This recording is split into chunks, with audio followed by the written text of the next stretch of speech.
புது பலன் அடைந்து கழுகுகளை போல செட்டைகளை அடித்து எழுப்புவார்கள். அல்லேலூயா.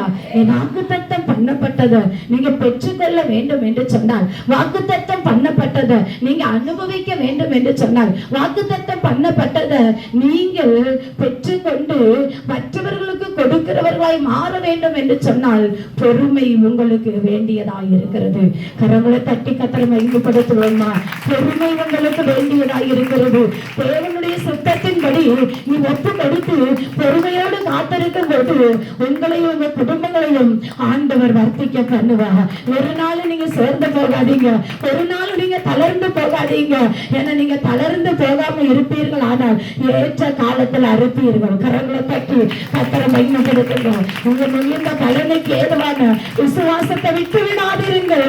உங்கள் மிகுந்த பலனுக்கு ஏதுவான உங்கள் விசுவாசத்தை நீங்கள் விட்டு விடாதிருங்கள். அல்லேலூயா.